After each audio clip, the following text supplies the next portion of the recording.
Hello and welcome to the Art of Decluttering podcast. I'm your host, Amy Revell, and today you will be hearing part 2 of my incredible interview with Mr. Peter Walsh himself. So if you haven't listened to last week's episode, can I encourage you to go back, get the first half of that conversation to really prime you for all the goodness that we chat about in today's episode. So go back in your feed, listen to last week, and then enjoy part 2 that's coming right now. I do think that there is I would say in our family, we're pretty minimalist. Our house, is lived in, but that we're very conscious of consumerism. Yeah, the way I phrase that is, people say to me, "Oh, wow, your house must be super organised." Yeah, see, I'm the same. I always say I'm not the crazy organised. I'm not the crazy organised guy. No. Like colour coding my shirts. Are you out of your friggin' mind? Like, I would rather shoot myself in the face than colour code. Not happening. No, never. Yeah. Well, you must have the minimum number of T-shirts. Good luck on that one. Yeah, no way. Yeah. Look, don't look at my work shed at the moment. It looks like a bomb hit. I live a relatively organised and happy life. Yeah. But I just try to have,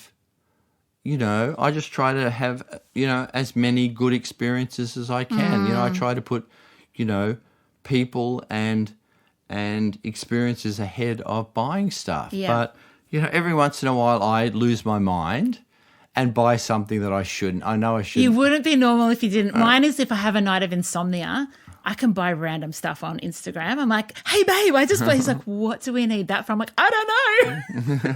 We're all susceptible. Yeah. So, I... Yeah. But I think that the lovely thing is that there is hope. There is hope for freedom from that overwhelm, even though it's not a one-time thing. It's not like you declutter your house and there's a full stop. It's not. As long as you're alive, you accumulate. That's just normal and natural. I do lots of speaking events in lifestyle communities, so it's 55s plus. Yeah. And I often get who's lived in their family home the longest. And there'll be some people that lived in their family home 50, 55 years. And I say to them, it is really normal that you would have a lot of stuff. Yeah. The back of cupboards, top of wardrobes, that is normal. It is normal to have stuff, and it's normal to have to declutter right up until you die. That is part of the process. And so I think sometimes people can look at a show or read a book and think, if I can just achieve that, what's the destination? How do I get there? And I think what you're saying really is that it's a journey, and it's not a linear journey always either. Sometimes you do go via Kmart or via wherever to get there. Yeah, look, I think it's way more about being happy with the life that you have. And I've come to realise that, people say to me, I can't believe that you make people throw out so much stuff. And it's always a funny comment for me that I have never in 20 years made people throw out stuff. No, that's not our job. That's unethical. Yeah. Well, it's also kind of cruel. Yes. Yeah. Pardon me. For me, I've gone into homes, and it's absolutely not the way I would want to live, the amount of stuff that people have. But people are happy with the stuff 100%. They have. And if you're happy, then doesn't matter what everyone else thinks. Good for you. Exactly. But if you're not happy in the home that you have, then I'll do whatever I can, even if that's being pretty rough. Yeah. And pretty brutal in what I have to say, and I can be pretty tough. You're tough in love. Yeah. Even when you're tough, your eyes always show compassion. I will say that. But don't invite me into your home if you don't want to hear the truth. Yeah. I mean, that's... Yeah. And the one thing, and I say this constantly, and it's happened if you watch season 4 of Space Invaders, there are times when I will be the only person in the group advocating for you. Yeah. Even when you're not advocating for yourself, I will be advocating for you. And that can be pretty special. That can be a weird situation. Yeah. People will be arguing against their own best interest. And is that part of you bringing them back to their original goal? Because it's not about your goals. You don't go into someone's home, or you don't have all their stuff arrive on Space Invaders and go, well, this is what my goal is. No. It doesn't matter what your goal is, but you want to uncover for them. Yeah, exactly. And so for me, it's very much about you tell me what it is you want and I will help you get there. Yeah. Even in the middle of this journey, if you go off the rails and forget what your goal is, then I have your goal very much in mind. Yeah. And so for me, it's always about helping you get to where you want to be. And I'm very clear about the kind of life I want to live. I don't want to live in a home full of stuff that is meaningless for me or impedes, the kind of life I want to live. I don't want to live with a whole lot of stuff that I have to clean or take care of or belongs to someone else. Yeah. And so I'm pretty constantly jettisoning stuff that is very hard to let go of. And I'm the guy who also holds on to some I might need it one day stuff. I think we all do. Yeah, and because that stuff represents, a dream. You let go of that stuff because it represents a dream that you have. Yeah. A great example for me is just, as recently as less than a year ago, I had always wanted to write a book or a screenplay about this, and a fantastic story about, to long story short, a United States Confederate warship called the Shenandoah, which nobody in Australia knows about. Very few people in America know about. That was commissioned during the Civil War, never touched US soil, was commissioned in England and actually sailed into Melbourne during the Civil War, and against all international treaties was outfitted in Hobson's Bay in Williamstown. And when it left Williamstown, suddenly when it got into international waters, they discovered a whole lot of Australian sailors on board, sailed out into the Pacific, sunk a whole lot of American northern whaling ships, and eventually, after the Civil War, was sold to the Sultan of Zanzibar. It's this amazing. What a story. It's an amazing story. And I collected all this stuff, and a year ago just let go of all this material that I collected. And I had always, it's such an amazing story, that the Shenandoah, if anyone wants to follow. And it was this dream I had. And did you let go of the dream, or did you just let go of the stuff? All the stuff. And I will never write the story. Okay. But, we all have. Yeah. And it was just part of, I might need it one day clutter that I had. But I'm constantly, looking at, and as you say, the stuff that we all have to go through rather than just, accumulate stuff in our homes and in our lives. Yeah. But it's a constant process, It is. gathering stuff, looking at stuff, assessing stuff, letting stuff go, because all of our life is just stages, and the stuff we hold on to represents those stages. Correct. And that's the life lesson we have, that, as we change, as our situations alter, the stuff we have represents those stages in our lives. And, it's an act, I think, of maturity and of growth, that we have to assess that and let it go, even though often it's really... it's grievous to let go of that stuff. Yeah. But I think what's more grievous sometimes is not letting go, because you can't live now. Yeah. I just think I was actually yesterday going to go through our board games. We love playing board games in my family. But the kids are 15 and 17. So we can get rid of Trouble, and we can get rid of some of those games now. But there was almost this sense of, but I love teaching them these games. Yeah. But actually at the moment it's well organised, my games cupboard. But it's overwhelming because there's probably 60 games in there. Wow. And so if I can get rid of the ones that we're not playing, we actually are more likely to, after dinner, go, hey, do you want to play this? And so even though it's grievous, what's more grievous is at the moment, we haven't played a board game after dinner in a while. So I'm actually robbing my today self by holding on to yesterday's self. Well, see, and, a counter to that story is we had a guy last season, I think it was, who had almost 600 board games. Wowzers. maybe 200 were still in the cellophane wrap. Oh, so a collector or just a buyer and not user? He might say collector. And it turned out that, if my memory serves me correctly, that when he was in a relationship, it was a whole social thing. And after the relationship ended, he held on to them because they represented the social aspect of his relationship. And so it wasn't about it's never about the stuff. Never about the stuff. It wasn't about the board games. It was about what they represented. And in letting go of the board games, he had to let go of the whole social aspect of his relationship. And so, there's a parallel with your story, that it's about letting go of those great memories of you playing the board games with the kids. And so, it's always about, I find with I Might Need It One Day clutter, it's always about there's some aspect of grieving and letting go of that dream and moving into the next stage, the next tomorrow, because you have to let go of that yesterday before you can. Yeah, and I think a great question to ask people, or for people to ask themselves, is, what am I afraid of? Yeah. Am I afraid that I'm going to end up homeless again? Am I afraid that I'm not going to find love again? Am I afraid that I'm not going to connect with my children or my partner? Well, am I not going to have as much pleasure again, as much joy as I once did? Yeah, and that's a pretty terrifying question to ask yourself. Well, it's funny because I remember the very, very first episode of Clean Sweep, which was the very first show I ever did on television. The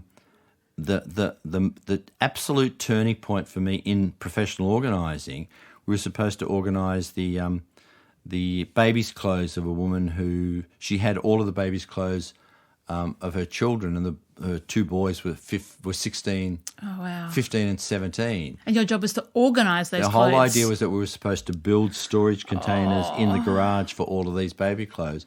And from nowhere, I don't even know where this question came from, I said to her, are your best memories with your children in front of you or behind you? Boom. And I don't even know, to this day, I still don't know where that question came from. And this is 20 years ago. Yeah, that's right. 20 years ago. I can tell you, it was in May 2003. I still remember the day. We were standing on her front lawn. So significant, And it was a watershed moment for me. Yep. And I, as I say, it was like a lightning bolt. And she started crying and ran away from me. I bet that's not the last time someone cried and went away when you asked them a question. And I was so stupid. I said to the camera guy and the sound guy, "Let's go, let's chase it." And that was the start of my TV career. Great. And so, but that's it. It's the same thing that you're saying. Yeah. And it was all about that she felt that her best memories were behind her, and it wasn't till we broke that down that when she looked at those baby clothes, they represented what she saw as her best moments as a woman, as a mother, as a carer, as a provider. And it was fear that if she let go of those, all of that investment on her part would disappear. Yeah. And I think part of that is, I find that with the clients that we work with, it is really, yes, you have to build rapport very quickly with people, but you also have to establish whether they feel safe in their life. Because I think when you don't feel safe, you do hold on to the security of stuff. Sure. So if I didn't have good relationships with my family and I desperately needed a muffin tray and I couldn't buy one, you go to your neighbour, you go to your family. But if you feel like you are all alone in this world, you can understand why people then, I have to be self-sufficient. I have to look after myself. Number one is the only one that's going to look after me. And I think that, even as you're talking, I'm like, there's so much before you touch a thing of helping people kind of understand where they're at, what's shifting under them and where's the solid foundation. Because then the decluttering almost happens naturally, doesn't it? Like when someone gets it and you can see it shift, you're like, oh, my job's done. Like we're going to fill the car with donations to take to charity, because we're not fighting a mindset battle anymore. We're just dealing with stuff. I think there's two levels there. I think one, they have to feel safe. But I think there's another thing, and that is the difference between empathy and judgment. And I think that's one thing that that a lot of people observing don't understand. And that's one thing that I've realized, again, in being in this business for so long, that it's very easy to judge. And judging is a very safe thing to do, because when you judge, it takes you out of the situation. If you judge someone, it removes you from the situation. I'm not that person. I can't. Yeah, I that's would not never me. do that. I couldn't be that dirty. I couldn't be that irresponsible. And so by judging, you immediately put a barrier between you and that person that actually protects you. Yeah, it's not for their benefit. No, it's for your own benefit. Yeah. It protects you. But if you empathize, what it does is it puts you in the situation with that person, and it places you squarely in the situation.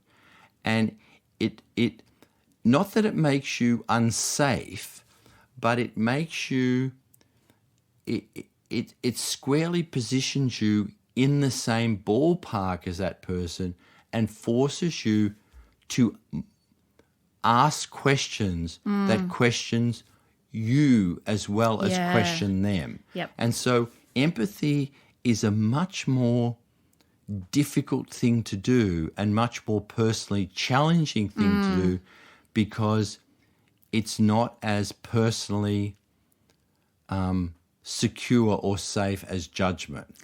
And that's what.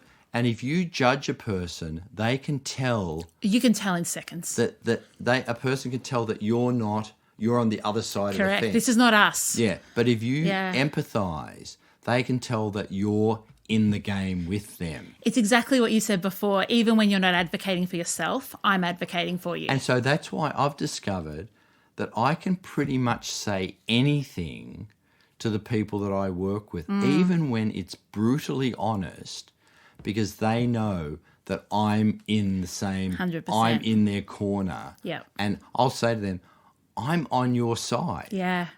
Yeah. Because yeah. they know that I'm not on the other side of the fence. And you're not the family member or the neighbour coming in and going, "Bah!" So there's no judge. There's That's the same thing. I'm not judging you. Of course we're not. Yeah. Because I could be there. I could be there tomorrow. Yeah. Like, homelessness is not far from any of us. Overwhelmed from clutter, relationship breakdown. Like, come on. Like, get off your freaking high horse. Yeah. But come down and actually, like I say to my team often, you're hope bringers. So you go in with empathy, but what you're also saying is, hey, there's a path. Like, let's walk it together. Yeah. Let's just see what that looks like. It's not perfect. It's not without its, I'm trying to think of path analogies. I don't know. But you know what I'm saying? Yeah. Like, I'm here with you and I've been here before. So I walk into the most cluttered houses in Melbourne. I'm not overwhelmed. No. Ever. Well, that's what people say. You know? Has there ever been a time you've thought, I can't do this? It's like, not ever. No. But I'm going to challenge you on that. Has there been a situation where you've gone in and said, I can't do this because the person is unwilling to change? Oh, sure. Yeah. So that's what I think that I But that's can't not do this because is I can't do it. correct, and it's nothing to do with the stuff. No, it's got nothing to do with me. If the person isn't prepared to do this, then there's nothing I can do. No, you can. I was going to say you can be the best in the world. You are the best in the world, and you still can't. Well, like, I'm not sure about that, but the thing is that I'm not. If you don't want me, the only person you can change is yourself. Yeah. So I can't change you unless you. I'm not here to change you. That's not my job. No. So if you don't want to affect change, then there's nothing I can do. There's actually nothing you can do. There's nothing. So why am I here? Yeah. And so we don't do gift vouchers. Yeah. What? Why I don't do like, I'm going to surprise no, we're not surprising someone. No. Let's ambush this person. Are you out of your friggin' mind? That's right. Like, for the sake of your friendship, I'm saying no. No. For the sake of your marriage, that's not a good Mother's Day present. No. Go buy her flowers. Look, the other thing, it's just come back to me. I was thinking, the other thing, and it ties back to social media, is comparison. The one thing that I've also realised is that comparison is the death of happiness. Yeah, the thief of joy, isn't it? And, I'm not a religious person at all, but it's interesting that you go all the way back to back to the 10 Commandments, and the word they use in the 10 Commandments is covet. Correct. Yeah. Thou shalt not covet thy neighbour's goods. And I learnt that in Catholic primary school, and Sister Adalbert taught me that. Sister Adalbert taught me that. God bless her. She's dead and buried now out in Box Hill Cemetery, actually. I went and buried her and visited her grave not long ago. The word never made much sense to me, but it's interesting. The word covet's a very strong word, and it's about, lusting after. They use the same word about thou shalt not covet thy neighbour's wife. Yep. And it's unduly wanting. And it's wanting at the sake of someone else. Exactly. The covet is what it actually means. Yeah. And so it's what I've come to realise, that that's also what social media has done, that you want what others have. Yeah. And once you start comparing yourself to others, when thou shalt not covet thy neighbour's goods. When you want what others have, he has that car, I want that car. Yeah. I deserve that car. What did he do to see? And that's what's happened. That we want so much what others have. We covet others' stuff. That comparison is the death of happiness. Yeah. That we're constantly wanting, what the Joneses have. Yeah. And that also, I've kind of sidetracked us back to where we were before, but I see that so often, that we are constantly chasing what others have in the hope that if we have what they have, then somehow we'll be supposedly as happy as they. And we assume that their happiness is whatever their face is showing on some post. Exactly. When we don't know the state of their marriage or their health or their kid, all of the things. Yeah, exactly. Anyway, sorry. No, I don't think it's a sidetrack, because I think that there's also that this comparison is the thief of happiness. It's getting in yourself that ability to almost separate people from stuff. Yeah. So when I look at you, I'm not jealous of the house you might have or the car you might drive or the jewelry that someone has, because I see who you are as a human, and I see this is what we see with our clients, right? Yeah. We don't walk in and go, oh my gosh, they've got a beautiful house, or this house is disgusting. We go, we look for, are they compassionate? Are they kind? Are they generous? How do they treat other people? And we call that out of them. Yeah. Like, they will say, oh, I buy the kids too many toys. I say, oh, is that your way of expressing generosity? Like, I'm calling out the good things. Yeah. And how do we redirect that? How does generosity look when it's not just buying more stuff? Yeah. Does it look like going to every netball game? Does it, what is this intrinsically pulling out of people the good? What does that look like when it's not just around stuff? Yeah. Yeah. Because otherwise, you look at anyone that doesn't have a lot of money, there's so much goodness. Exactly. So much goodness, not just being distracted by. Yeah. Oh, this has been amazing. Yeah, always. I'm aware we've both got parking to get back to. Yeah, me too. I'm looking. Sorry, I looked at myself and oh my God. No, I've got 7 minutes till mine runs out. How about you? What have you got? 3. Oh. Peter, it's been amazing. Thank you so much. This is always so much fun. Thank you. Go get online, people, and just search for Space Invaders on Channel 9. Watch season 4 and then go back and watch 1, 2 and 3. On 9 now, it's streaming. Oh, the best. You're going to love it. And until next week, enjoy the freedom. Be good. I would like to acknowledge the Wurundjeri people, who are the traditional custodians of the land this podcast is recorded on. I would also like to pay respects to their elders, both past and present, of the Kulin Nation, and extend that respect to other Indigenous Australians. Thank you so much for joining me today. If you enjoyed today's episode, I would love you to rate and review the show on your podcast app. That will help others to find the Art of Decluttering podcast as well. If you'd like any more information, you can visit theartofdecluttering.com.au, and I would love to see you in my Facebook group. Just search the Art of Decluttering community on Facebook and join today. I hope that you have an incredible rest of your day and enjoy the freedom.